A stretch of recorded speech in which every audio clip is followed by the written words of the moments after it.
लोगों के बीच गुलाम सैयद अली इमाम साहब पहुंच चुके हैं। जैसा कि आप सबको पता है, अंजुमन इस्लाम मुस्लिमीन संस्था के 2024 के चुनाव है और गुलाम सैयद अली साहब सदर पद पर उम्मीदवार है और उनका चुनाव चिन्ह किताब है। आप सबसे गुजारिश है, आने वाली 5 तारीख को चुनाव चिन्ह किताब के आगे ज्यादा से ज्यादा मोहर लगा के इमाम साहब को कामयाब बनाए। ये नज़ारा है निपेंसी रोड का, जहां पर अंजुमन कमेटी के अध्यक्ष पद के उम्मीदवार मौलाना गुलाम सैयद अली साहब अभी अभी पहुंचे हैं। इनके स्वागत समारोह में एक प्रोग्राम का आयोजन यहाँ रखा गया है मुजफ्फर टांक की तरफ से। इनके सैलाब को देखकर ऐसा लग रहा है कि मानो आने वाले 5 तारीख को मौलाना गुलाम सैयद अली साहब जीत की ओर बढ़ रहे हैं। मौलाना गुलाम सैयद अली साहब जहाँ जहाँ भी जाते हैं, सैकड़ों की तादाद में वहाँ लोगों का हुजूम मिल जाता है। लोग पहले से ही एक घंटे तक उनका इंतजार करते हुए नजर आते हैं। आप यहाँ देख सकते हैं, ये जो हुजूम है मौलाना गुलाम सैयद अली साहब को सुनने के लिए और उनका स्वागत करने के लिए आए हुए हैं। यहाँ पर ज्यादातर जो लोग हैं, बुजुर्ग है, वो सभी मौलाना गुलाम सैयद अली साहब का स्वागत करते हुए नजर आ रहे हैं। साथ ही इस मोहल्ले के जितने भी जो लोग हैं वो वादा दिला रहे हैं इनको कि मौलाना गुलाम सैयद अली साहब अंजुमन इस्लाहुल मुस्लिमीन कमेटी के सदर बनकर ही वापस लौटेंगे और इनका 6 तारीख को हम भव्य स्वागत करेंगे। आप देख सकते हैं यहाँ बुजुर्ग लोग और युवा सभी यहाँ मौलाना गुलाम सैयद अली साहब का पगड़ी पहनाकर स्वागत किया जा रहा है और माला पहनाकर इनका स्वागत किया जा रहा है। आपको बता दें कि घोड़ाबाज इमाम चौक एक ऐसा इलाका है जहां अगर कोई भी सभा होती है तो वहां धांसू भीड़ होती है। इसी के चलते आज यानी 4 तारीख को ईशा की नमाज के बाद घोड़ाबाज इमाम चौक में मौलाना गुलाम सैयद अली साहब के एक सभा का आयोजन होगा। आप इनको सुनने के लिए ज्यादा से ज्यादा घोड़ाबाज इमाम चौक में पहुंचे हैं, क्योंकि फिर 5 तारीख को कल तो चुनाव ही है, लेकिन आज की जो सभा है वो बहुत ही दीनी और दुनियावी हिसाब के चलते यहाँ ये सभा होगी और इसमें मौलाना गुलाम सैयद अली साहब आपसे मुखातिब होंगे। अस्सलाम वालेकुम। आज अंजुमन इस्लाम के सदर के उम्मीदवार हाजी जनाब अलहाज सईद साहब, हमारे यहाँ बिराजे हुए पूर्व नायब सदर सैयद कलामुद्दीन साहब, मेरे बड़े भाई हारून साहब, कईम साहब और यहाँ पर पधारे सभी मौजूद हाजरात, प्यारे बच्चों, सभी बुजुर्गान, बड़ी खुशी की बात है। अंजुमन हमारी एक बड़ी मुस्लिम की संस्था है। ऐसे आदमी को चुनना चाहिए जिनको वो दीन का भी जानकार हो और एक दूसरे में समझे और इस्लाह करने वाला हो। ऐसे को चुनना चाहिए। उसमें हमारे सही साहब है, पूरे गांव से पूरे मुसलमान कौम से चाहता हूँ ज्यादा से ज्यादा मतों से इनसे जिताए। दूसरी बात मैं ये कहना चाहता हूँ आपको, मैं अरे आप क्या देखते हो, मैं कहीं पहले कोर्ट में जाता था, जब कोई से दूध ये साड़ी और घाघरे वाले पे कोर्ट में जाते थे। आज मैं जाता हूँ कहीं कहीं न्यायपालिका में कहीं जाता हूँ तो बुरके के अलावा थाने में कहीं दिखते नहीं। ये क्या अपनी कमी है? सदर साहब के अलावा अपन को साथ देना चाहिए। उसमें हर आदमी से कोई नहीं सुधार सकता, आम आदमी को जवाब लेनी चाहिए। जिससे क्या तलाक 498 का मुकदमा देख लो। अरे हमने नेताजी के टाइम में बहुत उल्टा है और गवाह है। तो आप सब से मेरी गुजारिश है कि ज्यादा से ज्यादा किताब के चिन्ह पर मोहर लगावे। अलग लगाने की जरूरत नहीं है, वैसे इनको सर्वसम्मति से होना चाहिए, लेकिन किसी की कुछ आसाब से भी ये गलत काम हो रखा है, फिर भी वोट तो पब्लिक के हाथ में। मेरी गुजारिश ज्यादा से ज्यादा देवे। अस्सलाम वालेकुम। मस्जिद के सदर मोहतरम इमरान साहब, मैं भूल भी दिया था, मेरे याद में नहीं, मेरी तो रहती है इसकी बहुत बहुत। बैठो, आप कुर्सी बैठो। सबसे महत्वपूर्ण बात यह है कि 5 तारीख को अंजुमन इस्लाम मुस्लिमीन के चुनाव है और गुलाम सैयद अली साहब सदर के पद पे चुनाव लड़ रहे हैं, जिनका चुनाव चिन्ह किताब है। ये सबसे महत्वपूर्ण बात है। आते हैं, आप लोग खैर मकदम करते हैं, स्वागत करते हैं, बहुत अच्छी बात है। आपका जोश, आपका उत्साह बता रहा है कि आप दिल से इमाम साहब के साथ हो। मगर सबसे बड़ी चुनौती आने वाली 5 तारीख को जिस दिन वोटिंग है, तो आप सबसे गुजारिश है, चुनाव चिन्ह किताब है, किताब के ऊपर मोहर लगाकर इमाम साहब को ज्यादा से ज्यादा वोट देना है, आसपास वालों को दिलवाना है और इमाम साहब को कामयाब बनाना है। गुजारिश करता हूँ वो आप सब लोगों से, दर्शक के मुकातिब गुलाम सैयद अली साहब।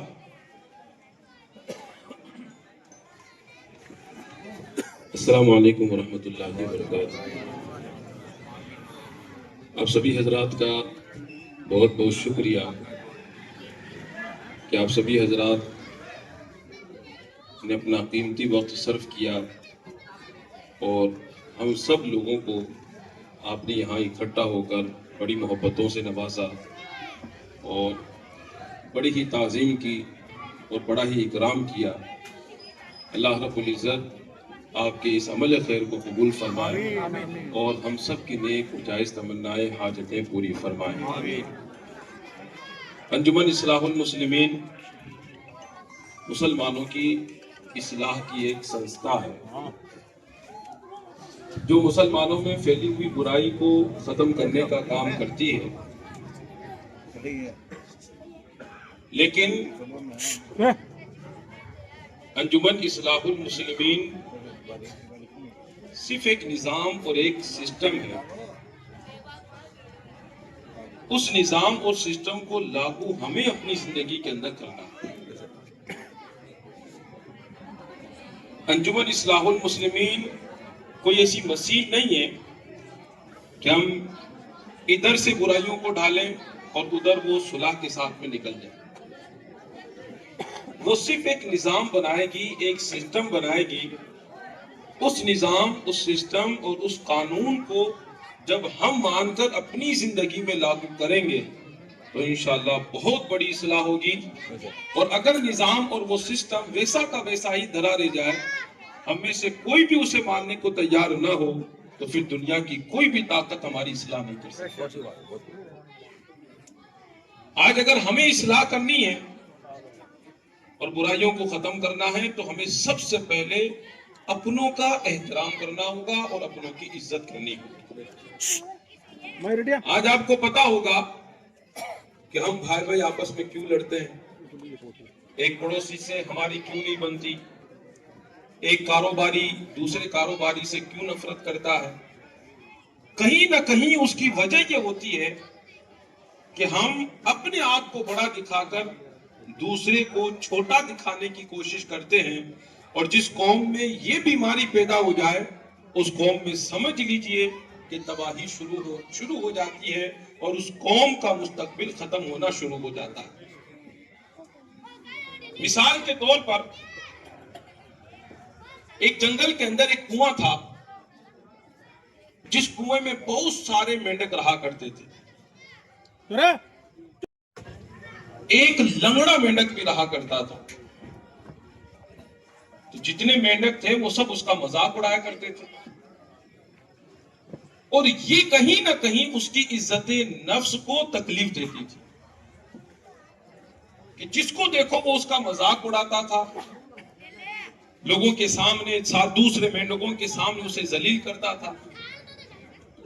वो इतना तंग आया, इतना परेशान हुआ कि एक दिन वो कुएं से बाहर निकला अपने आप को खत्म करने के लिए कि मैं अपने वजूद ही को खत्म कर दूं ताकि कभी कोई मुझे जलील न कर सके। इसी फिक्र में बैठा हुआ था कि एक बहुत ही बड़ा और जहरीला सांप वहां पहुंचता है, जो बूढ़ा हो चुका था, जिसमें शिकार करने की अब इतनी हिम्मत नहीं थी, इतनी ताकत नहीं थी कि वो अपना पेट भरने के लिए कठिन मेहनत करके कोई शिकार कर सके। जब उस सांप ने उस मेंढक को देखा, और मेंढक सांप की सबसे बेहतरीन और सबसे लजीज ग़िज़ा, तो जब सांप उस मेंढक को खाने के लिए आगे बढ़ा तो मेंढक ने कहा रुक जा, क्योंकि मेंढक को तो वैसे ही मरना था। उसने कहा कि मुझे मरना है तो मुझे खा ले, मुझे अब जीने का कोई शौक नहीं। तो सांप ने पूछा कि तू आखिर मरना क्यों चाहता? तो उसने कहा कि मेरे साथ मेरे रिश्तेदार, मेरे घर वाले, मेरे परिवार वाले इस तरह का सलूक करते हैं और मुझे जगह जगह पर वो जलील करते हैं, रुसवा करते हैं, इसलिए मैं जीना नहीं चाहता। तो सांप ने कहा कि क्यों ना अगर तू कहे तो मैं तुझे इज्जत अता करूं। सांप था, होशियार था और वो सांप अपना खेल खेलना चाहता था। उस मेंढक ने पूछा वो कैसे? तो सांप ने कहा कि इस कुएं में जाने का जो खुफिया रास्ता है वो तू मुझे बता दे। अगर तू मुझे बता देगा तो मैं तुझे वहां उस कुएं के अंदर सरदारी दूंगा और सब तुझसे डरेंगे। और एक कमजोर इंसान को क्या चाहिए होता है? उसे यही चाहिए होता है कि फिर वो इतना बड़ा बने कि जो उससे डराते थे वो उससे डरे। तो मेंढक ने कहा अगर ऐसा है तो फिर ठीक, मुझे मंजूर है, मैं तुझे कुएं का खुफिया रास्ता बताऊंगा, लेकिन मेरी शर्त यह होगी कि तुझे अपने सर पर बिठाकर घुमाना होगा। उसके बदले में रोज मैं तुझे 3 मेंढक खाने के लिए दूंगा। सांप को यही चाहिए था। लंगड़े मेंढक को सर पर घुमाने में सांप की कोई शान खत्म होने वाली नहीं थी, क्योंकि सांप को तो उसकी खुराक मिल रही थी, उसका मकसद हासिल हो रहा था। आखिरकार वो सांप को खुफिया रास्ता बताता है। सारे मेंढक जो उसके परिवार के थे वो सारे कुएं के अंदर घबरा जाते हैं और ये उस सांप के सर पर बैठकर फिर घूमता था और कुएं का हर मेंढक उससे डरता था। और रोजाना वो सांप के जरिए से 3 मेंढकों का शिकार करवाकर सांप का पेट भरता था। इसी तरह चलते चलते उस कुएं के सारे मेंढक खत्म हो गए, लेकिन सांप था, भूख तो लगनी ही थी। सांप ने कहा कि अब तो सारे मेंढक खत्म हो चुके हैं, अब तुझे अपने सर पर बिठाकर मैं क्या करूंगा? तेरी तो औकात जो थी वो है और तुझे तो वैसे ही मरना है। आखिर सांप उसके पीछे पड़ा और सांप ने उसको भी हजम कर दिया। ये हमारी जिंदगी की दास्तान और ये हमारी जिंदगी की हकीकत है। आज हम अपने भाइयों को कमजोर समझकर हम डराते हैं, हम उनका हक मारते हैं, हम उन्हें जलील करते हैं, हम उन्हें हल्का समझते हैं। यहां तक कि जब हमारा ही भाई अपनी जिंदगी से जब तंग आ जाता है वो ऐसे सांपों से जाकर मिल बैठता है, जो सांप उसे किसी न किसी बहाने से अपने जाल में फंसा लेते हैं। हमारा भाई ये सोचता है कि अब मैं बड़ा हो गया और वो उस सांप के जरिए से अपने ही लोगों को डराता है, अपने ही लोगों को मरवाता भी है, अपने ही लोगों को वो खत्म भी करवाता है। यहां तक कि वो ये नहीं समझ पाता कि जिस सांप को वो लेकर आ रहा है और जिसके जरिए से वो हुकूमत करना चाह रहा है, जिस दिन उसके सारे भाई टूट जाएंगे, खत्म हो जाएंगे, उसके बाद उसी का आखिरी नंबर आने वाला होगा। इसी तरीके से हमारा पूरा मुआशरा आज खत्म हो रहा है, हमारी जड़ें कमजोर हो रही है, हमारा मुस्तकबिल खत्म हो रहा है, हमारी ताकतों कुव्वतें खत्म हो रही है। अगर हम चाहते हैं इस्लाह हो तो हमें अपनों का एहतराम करना होगा, उनकी कमजोरियों को नजरअंदाज करके उनके कंधों से कंधा मिलाकर उनको सहारा देना होगा, उनके बाजुओं को हमें मजबूत करना होगा। और जिस दिन हमने अपनों का एहतराम करना शुरू कर दिया, कमजोरों को उनका हक देना हमने शुरू कर दिया, तो दुनिया का कोई भी बड़ा से बड़ा सांप हमारे घर में दाखिल होने की जरूरत भी नहीं कर सकता। अस्सलाम वालेकुम रहमतुल्लाह।